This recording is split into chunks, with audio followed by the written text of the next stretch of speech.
वन्देहं यमिनां दुरन्धरमहं मानान्धकारद्रुहा पन्थानं परिपन्थिनां निजरुषारुन्धानमिन्दानया दत्तं येन दया सुधाम्बुनिधिना पीत्वा विशुद्धं पयः कालेन करिशैलकृष्टजलधः काङ्क्षाधिकं वर्षति நிஜதிருஷாருந்தானமிந்தானையா என்று எவருடைய கருணை பார்வை, எவருடைய அருள் பார்வை நம்மை புண்ணியப்படுத்துமோ அத்தகையதொரு பெரும்பூதூர் வந்த புனிதனாம் சுவாமி ராமானுஜருடைய திருவடி இணைகளை பணிகிறோம். எந்த ராமானுஜர் சமர்ப்பிக்கக்கூடிய சாலைக்கணத தீர்த்தத்தை அனுதினமும் அள்ளி பருகி பருகி ஆம் இன்றளவும் வரதராஜ பெருமாளுக்கு தினந்தோறும் நடைபெறக்கூடிய இந்த திருவாராதனத்தில் சாலைக்கணத தீர்த்தம் சமர்ப்பிக்கப்படுகின்றது. மேகத்தில் மழை பொழிந்தது என்றால் தண்ணீர் தீர்ந்துவிடும் அல்லவா? ஆனால் மேகம் மறுபடியும் மறுபடியும் தண்ணீரை உறிஞ்சிக்கொண்டே இருந்தது என்றால் அதில் தீர்த்தத்திற்கு குறைவே இல்லாது. வரதன் என்னும் மழை மேகம் அத்திகிரி என்னும் பர்வதத்தின் மீது அமர்ந்து அருள் பாலிக்கின்றது. அந்த மழை மேகத்திற்கு தண்ணீர் வழங்குபவர் சுவாமி ராமானுஜர். சாலைக்கிணறு தீர்த்தத்தை தினந்தோறும் எம்பெருமானுக்கு சமர்ப்பிக்கின்றார். இன்றளவும் நடைபெறக்கூடிய ஓர் அற்புதமான நிகழ்ச்சி இது.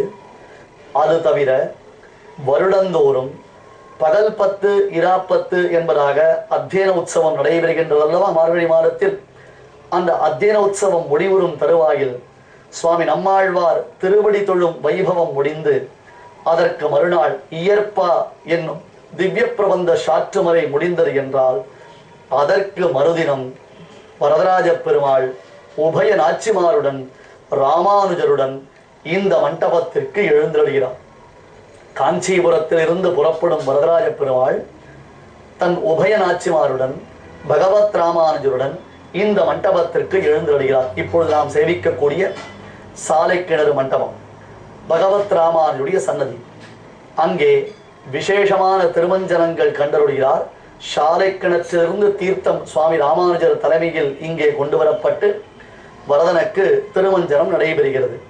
அந்த திருமஞ்சனம் முடிந்த பின்பு வரதராஜ பெருமாள் கையில் வில்லையும் அம்பையும் சாற்றிக்கொண்டு எப்படி இரவு வேளையில் ஒரு இரவிற்குள்ளே இரவின் ஒரு பொழுதிற்குள்ளாக விந்தியமலை காடுகளில் இருந்து ராமானுஜரை காஞ்சிபுரத்திற்கு அழைத்து வந்தாரோ அதே வேடுவ திருக்கோலத்தில் வில்லையும் அம்பையும் சாற்றிக்கொண்டு இங்கிருந்து மறுபடியும் புறப்பாடு கண்டருள்கிறார். வரதராஜ பெருமாளும் பகவத் ராமானுஜரும் காஞ்சிபுரத்தில் வேதாந்த தேசிகர் அவதாரம் செய்தருளின திருத்தலமான அந்த தூப்புல் என்னும் திவ்ய கஷேத்திரத்தில் வேதாந்த தேசிகர் சன்னதிக்கு எழுந்தருளி அங்கே விசேஷமான மரியாதைகள் நடைபெற்று அதன் பின்னர் ராமானுஜருடைய திருமாளிகை. அன்பர்களே, உங்களில் பலர் அறிந்திருக்க மாட்டீர்கள். காஞ்சிபுரம் வரதராஜ பெருமாளுடைய கிழக்கு கோபுரத்திற்கு அருகிலேயே சுவாமி ராமானுஜர் தன்னுடைய காலத்தில் வாழ்ந்த ஒரு இல்லம் வெகு அழகாக இன்றளவும் அங்கே பொலிந்து நிற்கிறது. சுவாமி ராமானுஜருடைய திருமாளிகைக்கு எழுந்தருளி அதன் பின்னர் பெருமானும் இளையாழ்வாரும் திருமலைக்கு எழுந்தருளுகிறார்கள். வருடந்தோறும் இயற்பா சாற்றுமறைக்கு மறுதினம் நடக்கக்கூடிய அந்த உற்சவம். அடியேன் தெரிவித்தபடி மேகத்தின் தாகமாக இந்த உற்சவத்தை நாம் கொண்டாடி வருகிறோம். ராமானுஜர் யாதவ பிரகாஷர் செய்த தீவினைகளில் இருந்து பரதனுடைய அனுகிரக விசேஷத்தினாலே தப்பி பிழைத்து வந்தார் என்று பார்த்தோம் அல்லவா? அவர் இப்பொழுது காஞ்சிபுரத்தில் தேவப்பெருமாளுக்கும் பெருந்தேவி தாயாருக்கும் கைங்கரியம் செய்து வருகிறார். இந்த இடத்தில் அவருக்கு ஒரே ஆறுதல் திருக்கச்சி நம்பிகள் என்னும் காஞ்சி பூர்ணர். திருக்கச்சி நம்பிகள் என்னும் காஞ்சி பூர்ணர் அந்தணர் குலத்தில் பிறக்கவில்லை என்றால் கூட அந்தணர்களுக்கு உரிய அனைத்து லட்சணங்களும் நிரம்ப பெற்றவராக, ஏன் வரதராஜ பெருமாளிடத்தில் நேரடியாக பேசும் பாக்கியத்தை பெற்றவராக திருக்கச்சி நம்பிகள் திகழ்கின்றார். பரதன் அர்ச்சாவதாரத்தில் இப்பொழுது நாம் சேவிக்கக்கூடிய இந்த திவ்ய திருமேனி, இந்த திருமேனியில் திருக்கச்சி நம்பிகளிடத்தில் வார்த்தையாடுவானாம்.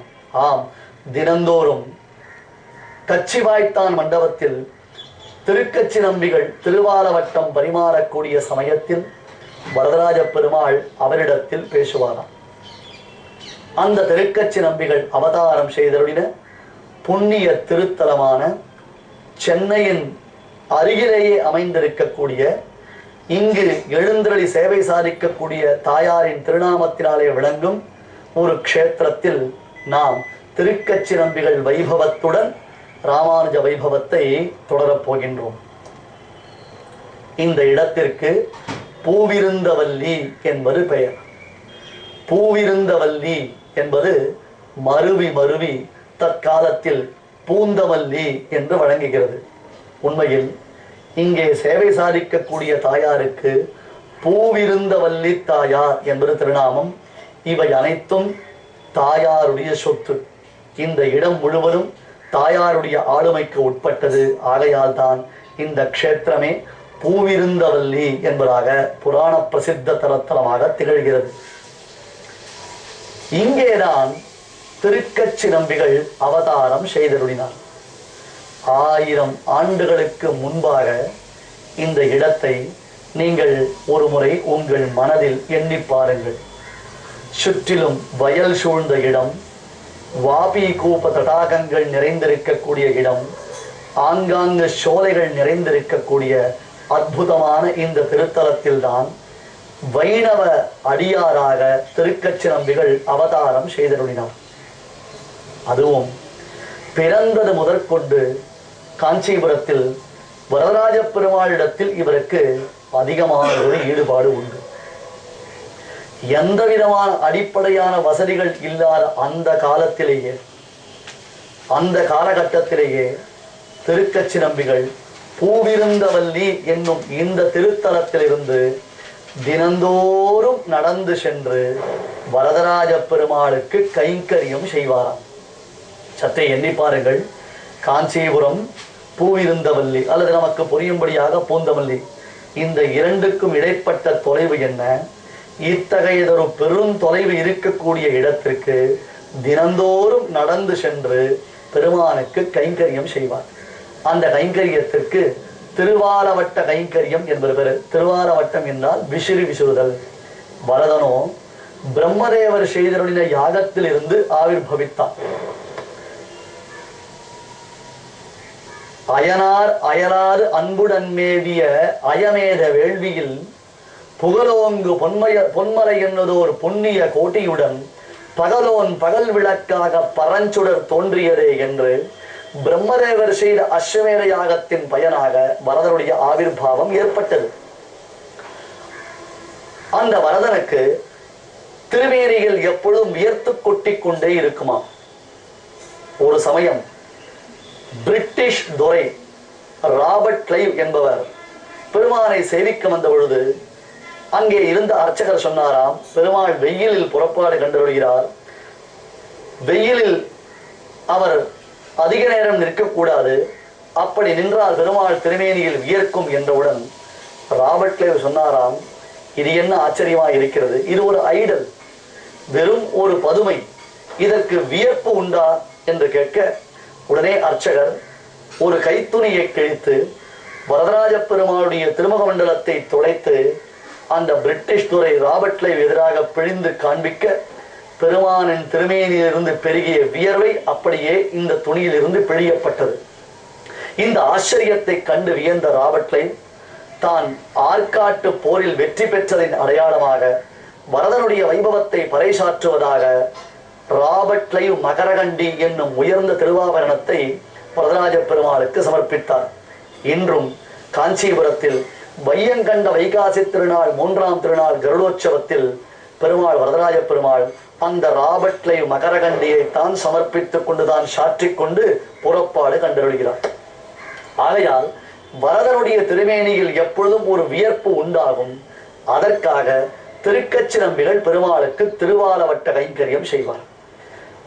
அம்மாடா என்று எம்பெருமான் அவருடைய அந்த குழுமையான திருவாலவட்டத்தை தான் அனுபவிக்கும் பொழுது ஏகாந்தமாக திருக்கச்சிரம்பிகளிடத்தில் வார்த்தையாடுவான்.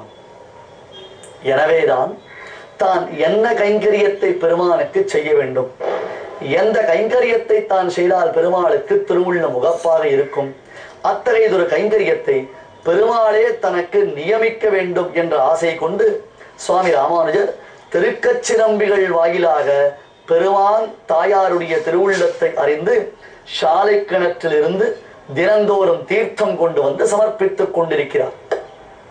பூவிருந்தவல்லியிலிருந்து காஞ்சிபுரத்திற்கு தினந்தோறும் திருக்கச்சிரம்பிகள் சென்று வருவாராம். அவர்தான் ராமானுஜருக்கு இப்பொழுது ஆறுதலாக இருக்கிறார். ஏனென்றால் தன் குருவே தன்னை கொல்வதற்கு முயற்சித்தார். எப்படியோ வரதனுடைய அனுகிரக விசேஷத்தினாலே ஒரு இரவிற்குள்ளே விந்தியமலை காட்டிலிருந்து இங்கே வந்தாகிவிட்டது. இனி என்ன செய்வது என்பதையும் வரதன் தான் நியமிக்க வேண்டும். ஆகையால் திருக்கச்சி நம்பிகளிடத்தில் ராமானுஜருக்கும் கௌரவம் அதிகம், ராமானுஜரிடத்திலும் திருக்கச்சி நம்பிகளுக்கு கௌரவம் அதிகம். அத்தகைய திருக்கச்சி நம்பிகள் ஆறுதல் அளிக்க ராமானுஜர் சாலை கிணற்றிலிருந்து தீர்த்தம் சமர்ப்பித்துக் கொண்டிருக்கிறார். பூவிருந்தவல்லி என்னும் க்ஷேத்திரம் சென்னையின் மிக அருகாமையில் அமைந்திருக்கிறது. இங்கு திருக்கச்சி நம்பிகளின் அவதார திருத்தலம். பெருமான் வரதராஜ பெருமாள், தாயார் பூவிருந்தவல்லி தாயார் சேவை சாதிக்கின்றார்கள்.